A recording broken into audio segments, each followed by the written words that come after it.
So every little detail matters. Here's my little dog's dog dish, which I fill up outside. And I noticed that recently there's been an increase in rat activity.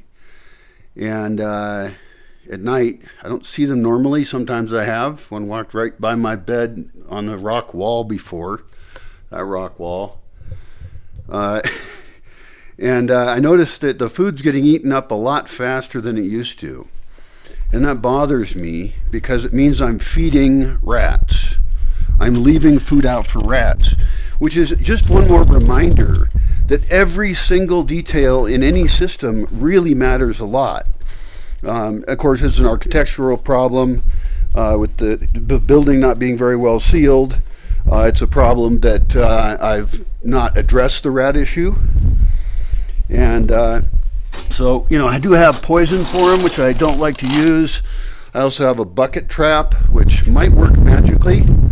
I don't know. I have not had good luck with it in the past, but I should try again. And I'm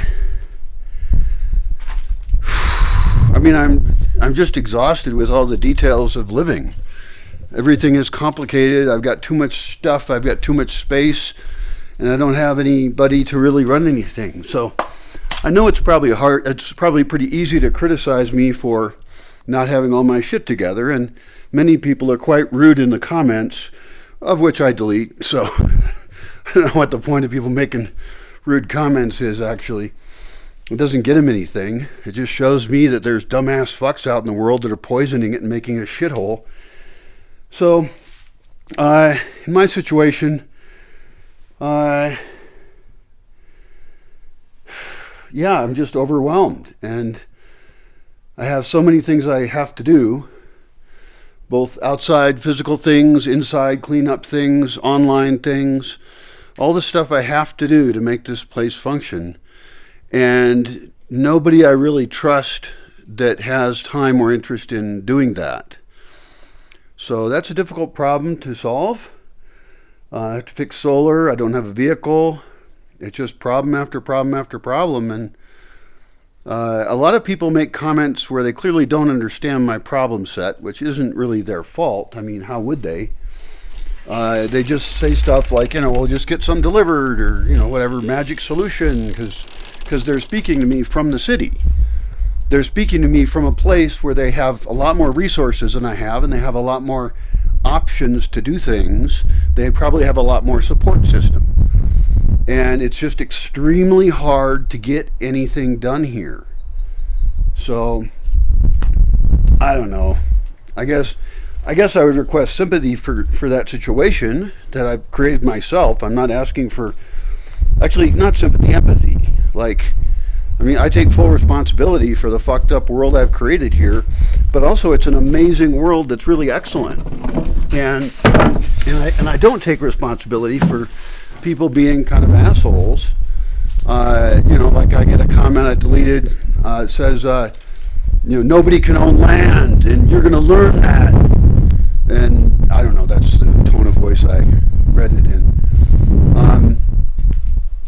And it's like, well, most people in the world do think you can own land. Many of them think that they do own land. And I actually have thoughts about getting more people to own land rather than having it be owned by corporations, the government, etc., and having people be responsible for then taking care of that land, because ultimately, in some sense, I appreciate the comment, the sentiment rather, not the comment. Can we really ever own anything? No, we're temporary. And land is a fixed resource, but I use land in an amazing way. I share it. I have shared it. I'm trying to figure out how to share it again. I'm trying to figure out how to give it away after I'm dead.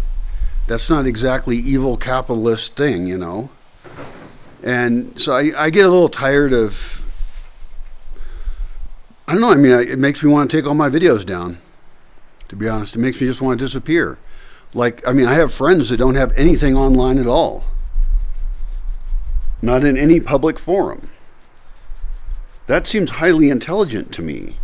And I'm willing, I guess, to be a dumbass because somebody has to get good thoughts out there, but does it have to be me? What risks am I willing to take?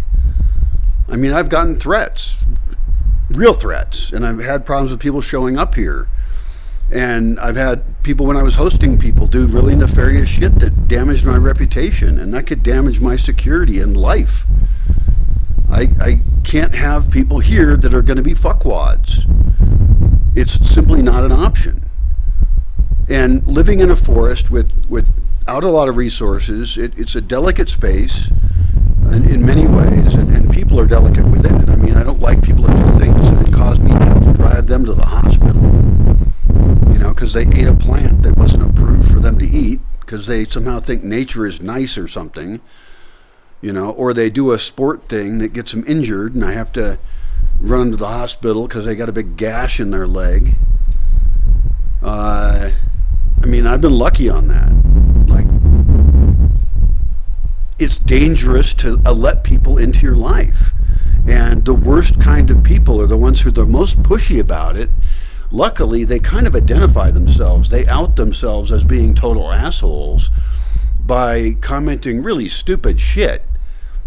These are the kind of people that, they admire squatting. They admire being a big problem. Well, go try that on my neighbor's land. And my neighbors don't host people in their land. They're not stupid like me. If you go say to them, hey, you can't own land, you might get shot. And you'll definitely get run out of town. People here will not put up with that kind of bullshit at all. So why should I have to put up with it? Oh, because I'm white and I'm a colonizer, imperialist and stuff. And it's like, I'm a fucking immigrant. We're all ultimately indigenous. I know people who are from what they call indigenous communities, and they move somewhere else and they continue to call themselves indigenous. No, I'm sorry, you moved somewhere else. You're not indigenous to the spot you're in anymore. So you're not indigenous to that spot. But they have this wonderful, glorious designation that they're an indigenous person by definition, and therefore somehow good. And it's like, well, all of my DNA came from people from somewhere. So you're right, I don't identify as being from one place. But guess what? Your DNA came from a bunch of places too. Study how DNA works. Get a 23andMe thing done, although they're going out of business, which is kind of annoying. And actually, I should make a video about that, how you should probably download your data and delete it. In fact, that's on my to-do list. One more thing I should do. I also have to figure out how to make a phone call because Skype is going away, and I don't have a cell phone signal here. And there's a whole bunch of sites I use that number on as a verification thing so I can log in. And there's a lot of services that require you to have a cell phone. I was just on a site today, and the first thing they say is, what's your cell phone? Without a cell phone, you cannot function.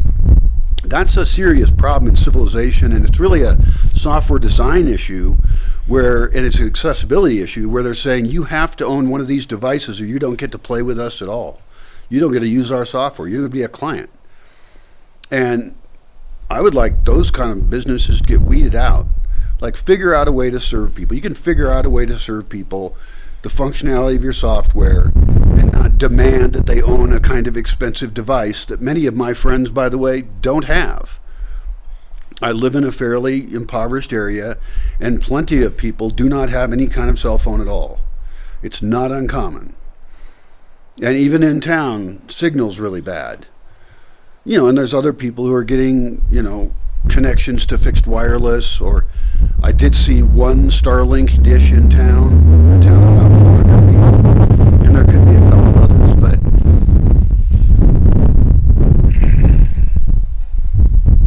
I think it boils down to this inherently selfish view that we naturally have. I think of it as a very childish way of thinking.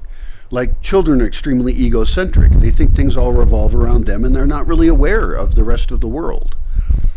They're initially barely aware of other people. We're programmed to imprint on and communicate with other faces. But, we're fairly weak, and it's not like we're going to, drive ourselves somewhere or get a job when we're 6 months old. So we're inherently in a situation where we have to be fairly egocentric, and luckily society in most cases treats children pretty well, I hope. Although, my gosh, I have heard of the most horrible stories of how people were raised. And I was raised weird, but I wasn't raised evil. And so that's another problem to solve right there. And I think about that even for a community setting and designing communities. Apparently it's going to be one of those rambly videos that attaches everything to everything else and indicates I'm nuts. It's both a creative benefit to connect everything together, but the two insane people that I've actually had very close contact with, three, I guess, they started a pattern where they're you can tell their brain is like connecting shit up too quick in all kinds of ways, and in a sense it's kind of creative and beautiful and almost poetic, but it's happening too quickly to deal with. And so even though I'm connecting a lot of things in rambling ways, I actually think those things kind of fit together, and I think the connections between them are actually interesting and educational. You know? Like when I talk about the detail of dog food and how what I should do is pick up that dog food every night and put it in a cabinet that is rat protected. That would not take me extra time. In fact, I could do that really easily. I could just move it to a place where it's really easy to put in a cabinet, and then put a little alarm on my camera or something, my phone. I do have a cell phone. I just don't have a cell phone signal. I could solve that with a cell phone signal amplifier. That would be cool.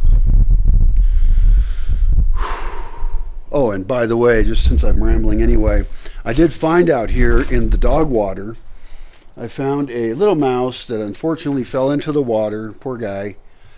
I don't mind mice outside as much, and died. There he is. She, he, I don't know. And so I'm going to put him in the solar dehydrator, and all the flesh will come off his body, and I'll end up with a little mouse skeleton. I've already got a rattlesnake in there and maybe a rat. This would be a mouse here. It's small, but it's a bigger rat. And all the flesh has come off of them. I'll be able to check it out today, and I'll post that so people can think of what a gross weirdo I am for collecting the bones of these animals. But it's really, I think, interesting. I think bones are super cool. And so somebody could come here, if I'm careful with that and I don't break it apart, and super glue it together, and we could have this cool skeleton. Or maybe they would have to move it and stuff. But for somebody like a archaeologist or something, that might actually be an amazingly cool activity, because I do want to host students here of various disciplines, and I could easily brainstorm projects for a lot of kinds of disciplines. You know, people studying business, I have projects for that. Geology, I have a geology map of the area, and someone could actually do a geological survey of different lands around here. There's some lava flows nearby that are really interesting. They're a totally different kind of land than here, rocks and stuff. And then I've got big rocks so you can see in some places. And then there's some obsidian around. So even something like geology, which doesn't come to mind as being relevant, is kind of important because it's doing resource management and like what is here, what's available. And I've had a botanist here before, a couple of them, and I have a big spreadsheet of plants that we were able to collect and identify the plants and have a big list. And every one of those can then be further investigated for what kinds of other uses it could have. You know, because we have so many of our needs met now in these artificial ways by systems far away, and instead we should look at the whole forest here as it is natively and in terms of what we can grow as well as a set of resources for fibers, for dyes, for things that aren't just food. Food forest farming shouldn't just be food. It should actually be forest farming, meaning producing things out of the forest that we can use. Wood being an obvious one. You know, we can build with it, use it as fuel, although I'd rather go with solar whenever I can. Not photovoltaic. Photovoltaic is kind of a flawed form of solar. I wonder if I should walk. I don't know if I can get up there. I mean, I might have to machete a trail to get to the fucking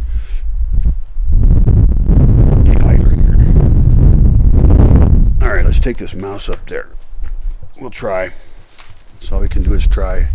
I don't have my hat. That sucks.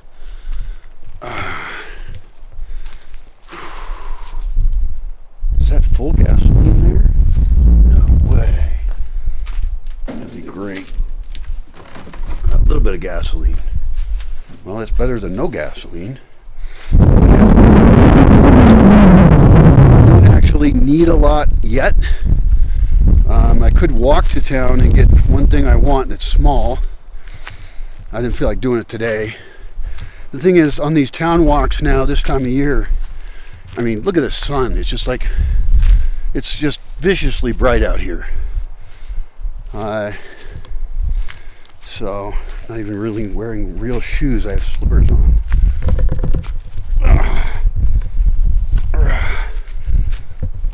God damn it. Okay. That's all this shit can get cleaned up in here. I've got a cool half of a solar dish right here, and I've got the other half over there. My plan with that was to make a massive... My mouse fell off. Where'd my mouse go? There it is. Oh, I don't even want to touch it. Hi, mouse. Come on. I don't like touching dead stuff much anymore. I read too much about diseases coming from wildlife and stuff. But then again, I also shouldn't have them in the house at all. Okay. Like a little pizza. Pizza. Okay. Don't lose your mouse, dude.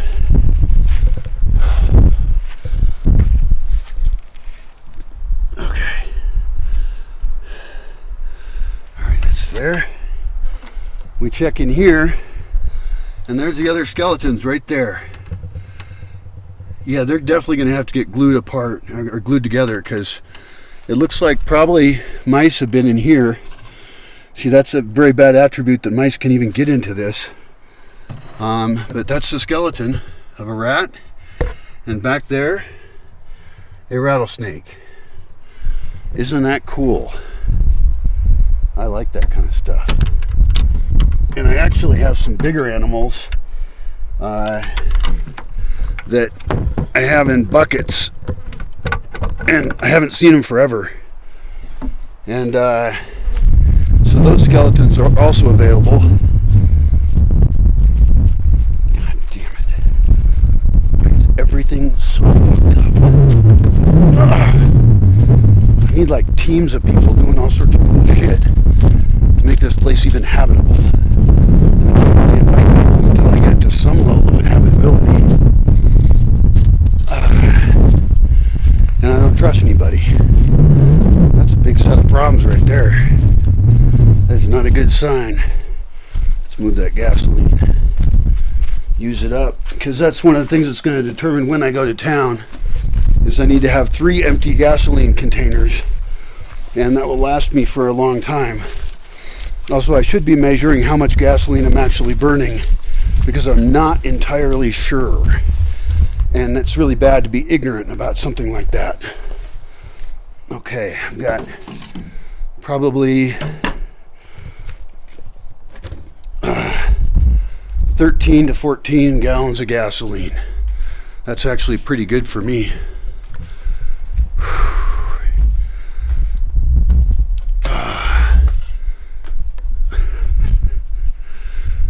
Frida,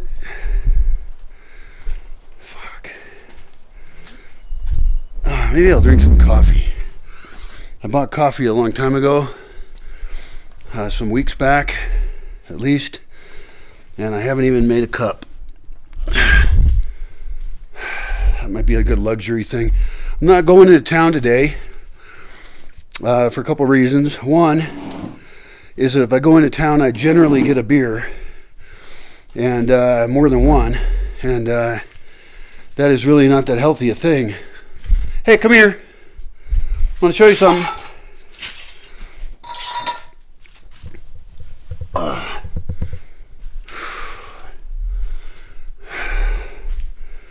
Guess I could fix that trap up. I need to eat something too.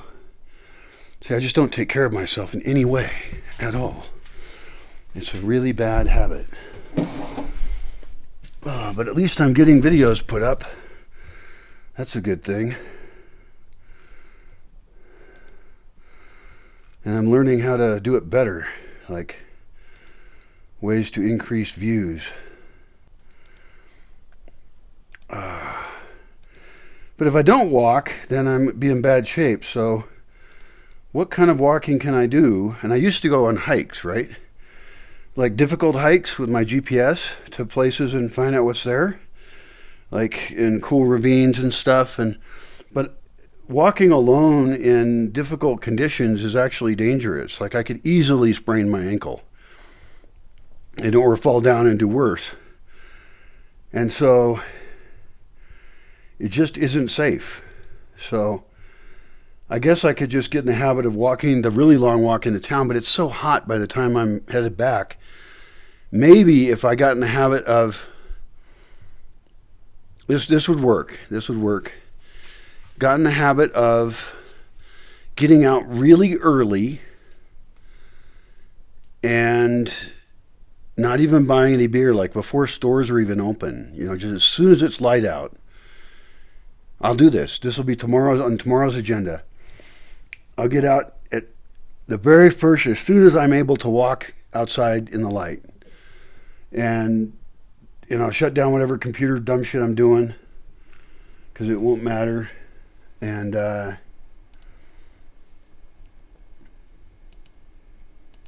make it into town. Stores will open up. I will get a few things. Not much. There's not much to buy. I don't need much. I don't have a lot of money. And then walk all the way back. And that is a hell of a walk. I mean, that's like approximately a 12-kilometer walk. What is that in miles?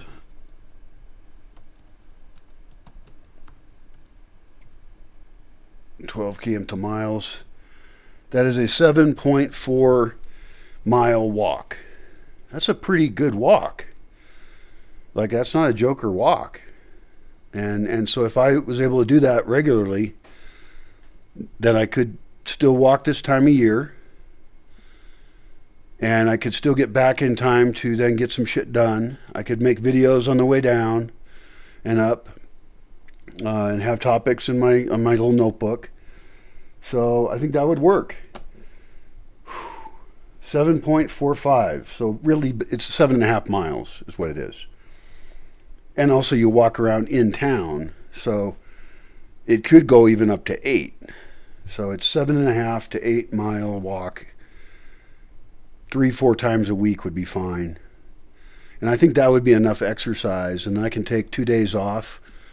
Fuck, I could even make a schedule. Because one of my big problems I've talked about in other videos is I don't have anything I have to do at any given time, which allows me this luxury of just letting shit fall apart. Like letting rats live in my house. And there's nobody here that I'm serving or being served by. And so I don't have any social positive reinforcement for doing anything, like even eating or caring about it. I mean, I care about the dogs, that's it. But the dogs are pretty dang easy to deal with. Anyway, I'll see you later. That's some other thoughts for today. Goodbye.